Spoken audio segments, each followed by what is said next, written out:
You are sitting in a cafe in Vienna on a Tuesday afternoon in October. The coffee is good. The street outside is wide and gray and full of people who have no idea what is happening at the corner table by the window. A tram passes. A woman walks a dog. Two students argue about something with the particular intensity of people who have never had anything real to argue about. You are reading a newspaper in a language that is not your first. Your phone is on the table. Your coffee is half finished. You look to anyone who glances at your table, like a businessman with time to kill between meetings. You have been in Vienna for 6 days. In those 6 days, you have established a pattern. Same cafe, same table, same approximate time each morning. You have mapped 3 exit routes from this street. You know which of the parked cars has been there since yesterday and which arrived this morning. You know the face of every regular in this cafe, and you have assessed each of them and dismissed each of them, and you are now watching the door because in 11 minutes a man is going to walk through it who does not know you exist. His name, for the purposes of your operation, is the target. His real name is in a file at a building in Tel Aviv that tourists photograph from the outside without knowing what it is. The building is the headquarters of the Mossad, the Institute, Israel's Foreign Intelligence Service.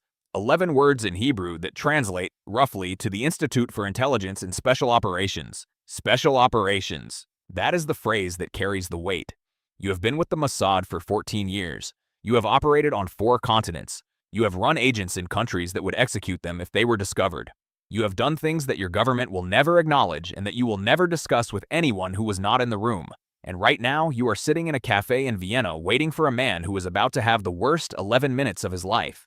The door opens. You fold the newspaper. Level 1, the selection.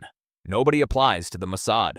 This is the first thing to understand. There is no job posting, no careers page, no application form. The Mossad finds you. It has been watching you, in some cases, for years before you know it exists as anything more than a word in a newspaper. You are 23 years old and you have just completed your military service. 3 years in an intelligence unit of the IDF where your evaluations used words like exceptional and operationally gifted and demonstrated capacity for independent judgment under pressure. Words that go into a file that goes somewhere you don't know about yet. 6 weeks after your discharge, a man contacts you, not through official channels. Through a mutual contact from university who mentions casually that someone would like to have coffee. The mutual contact doesn't explain more than that, and something about the way he doesn't explain tells you not to ask.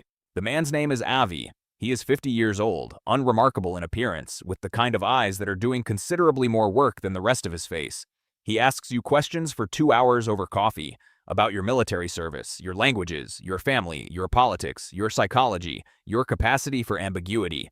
He is not checking whether you are capable. You have already been assessed as capable. He is checking whether you are suitable. These are different things. Capable means you can do the work. Suitable means you can live the life. At the end of the coffee, he thanks you for your time and says someone will be in touch. He leaves. You sit for a moment with your empty cup and the particular feeling of having been looked at very carefully by someone who gave almost nothing back. 3 weeks later, someone is in touch. The process that follows takes 8 months. Psychological assessments, polygraphs, background investigations that go into every corner of your life and the lives of people you have known since childhood, language tests, scenario exercises, stress evaluations designed to find the specific way you break under pressure because everyone breaks under pressure and the Mossad needs to know your version before it puts you in a situation where it matters. At the end of 8 months, you are told you have been accepted into the Mossad's training program. You are not told what you will be trained for. Not yet. Level 2. The Midrasha. The training facility is called the Midrasha. It is located somewhere outside Tel Aviv that you will not specify even in your own journal because you keep a journal in a code only you understand and even that feels like a risk. The facility looks, from the road, like an ordinary campus. Inside it is the most intense educational environment you have ever encountered and you attended a university that did not accept ordinary people. The training lasts approximately 2 years. The first phase is classroom. Intelligence theory, geopolitics, regional analysis, the history of operations both successful and catastrophic. You study the catastrophes as carefully as the successes because the Mossad has a philosophy about failure that other intelligence agencies don't. Failure is information. Failure tells you where the system broke.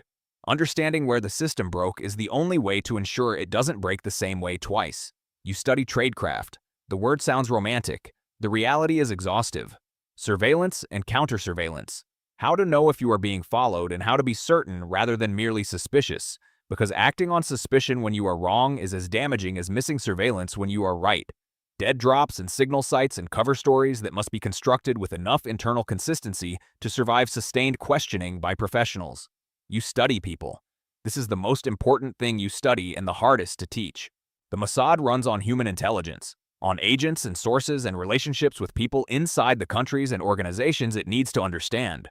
Every relationship begins with a person. Understanding people, their motivations, their vulnerabilities, their pressure points, their genuine beliefs versus their performed ones, is the core operational skill. The second phase is field exercises. They send you to cities, Tel Aviv, then Paris, then a city you won't name. You are given a cover identity and an objective, and you are sent out, and the people trying to catch you are professionals, your instructors, former Katsa, case officers, who know every technique you have been taught because they invented half of them. You are caught twice. Both times you are debriefed for 6 hours on exactly how and why. The debrief is more valuable than not being caught would have been. In the final exercise, you are not caught. You graduate. Level 3, the Katsa. You are a Katsa now, a case officer, the operational core of what the Mossad does. Your first posting is under diplomatic cover at an Israeli embassy in a European capital. Officially, you are a junior attaché. Your name is on the diplomatic list. You attend functions and write cables and perform the visible duties of your cover with enough competence that nobody looks twice. Your actual job is developing assets.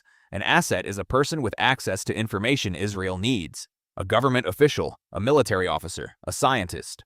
A businessman who travels to places Israeli intelligence cannot reach through official channels. The asset doesn't have to be willing at first. The art of the Katsa is the process, the months or years of relationship building, assessment, and cultivation that precedes the moment when you ask. Your first serious target is an official in the foreign ministry of a country whose relationship with Israel is officially non-existent. You study him for 4 months before you make contact. His habits, his finances, his relationships, his politics, his vanity. Everyone has a vanity. His is intellectual. He believes he is the most sophisticated thinker in any room he enters.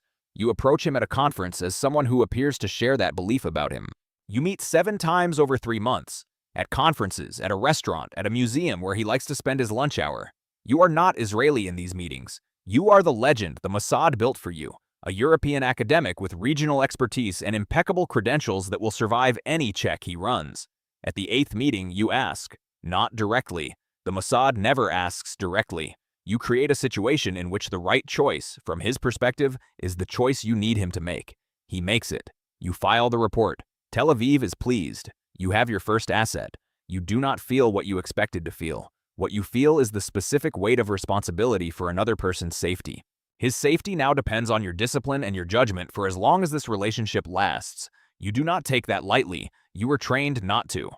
Level 4. The deep cover. 3 years into your career, you are offered something different. Not the diplomatic posting. Not the official cover and the embassy and the diplomatic immunity that means if something goes wrong, you get expelled rather than arrested. Something with none of those protections. Deep cover. You will be given a new identity, a complete life, history, family background, professional credentials, a legend so thoroughly constructed that it will survive investigation by a professional counterintelligence service.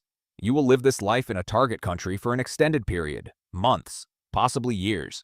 You will have no embassy to run to, no diplomatic immunity, no official existence connecting you to the state of Israel. If you are caught, Israel will deny you. You say yes. The preparation takes 18 months. You learn a new language until you dream in it. You learn the cultural textures of a country, the way people stand in queues, the specific cadence of complaint, the jokes that are funny and the ones that aren't, the political opinions that are acceptable in which company, and those that will mark you as suspicious. You learn a profession well enough to practice it under scrutiny from actual professionals in that field. You deploy. The target country is one whose name you will not use. You live there for 22 months. You work your cover job. You make friends who become real friends in ways that complicate things you don't have space to be complicated. You run 2 assets during this period, meeting them through protocols so layered that even if one meeting is surveilled, it cannot be connected to the others.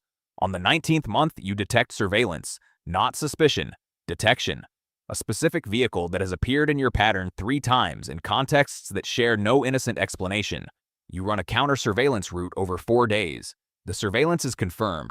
You do not panic. Panic is what happens when you haven't prepared for this. You have prepared for this. You execute your extraction protocol.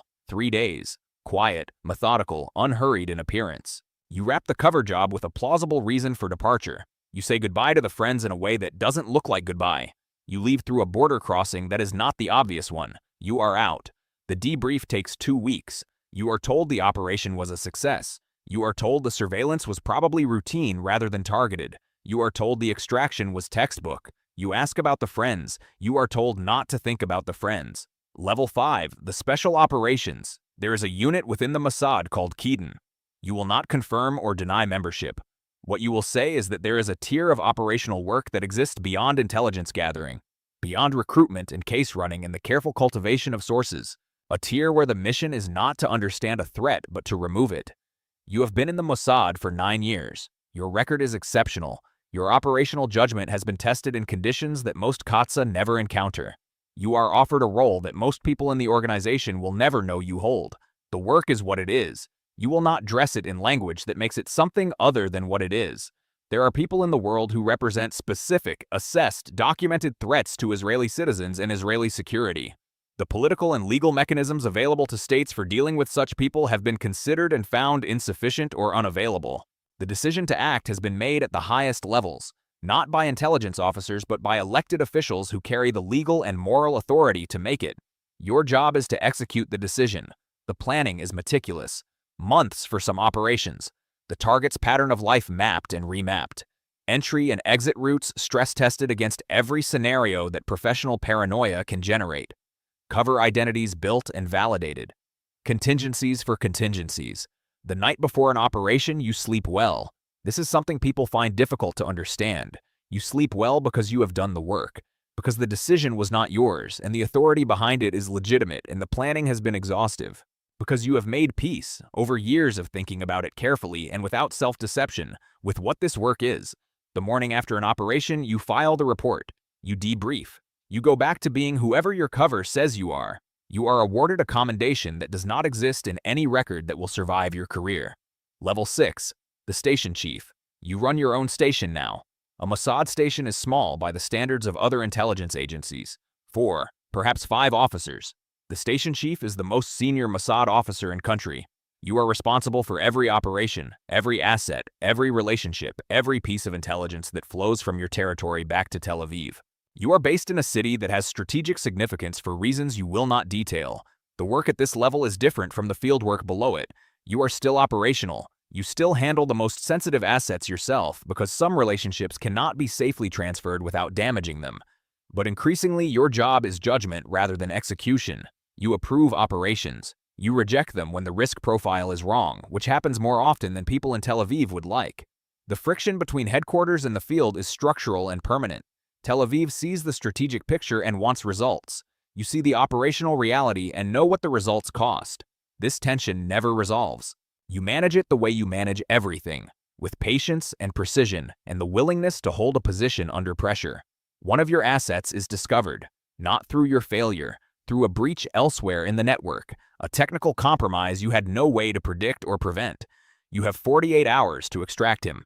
His family is in a city you cannot reach in that time frame without exposing the operation. You make the call. The asset first. The family through a separate channel that will take longer and carry more risk and probably succeed, but not certainly. It succeeds. 6 days later, his family crosses a border in a vehicle driven by someone who does not know what they are doing or why. Your asset does not thank you. He is too angry about the 6 days to thank you yet. You understand this. You would be angry too. You are back in Tel Aviv. Senior leadership. You sit in rooms where the intelligence picture for an entire region is assessed and strategy is formed, where the operations that will run for the next 3 years are shaped and resourced and approved. You have moved from executing decisions to making them, and the weight of this is different from anything below it in a way that accumulates rather than announces itself. You brief the Ramsad, the director of the Mossad, twice a week. You brief the Prime Minister's office when the intelligence is significant enough. You sit in rooms where the decision to act, in the way that the Mossad sometimes acts, is made by people with the authority to make it. You provide the intelligence that informs those decisions. You make clear when the intelligence is solid and when it is not. The latter is harder than the former. You have seen what happens when intelligence is presented with more certainty than it warrants. You have seen the decisions it produces.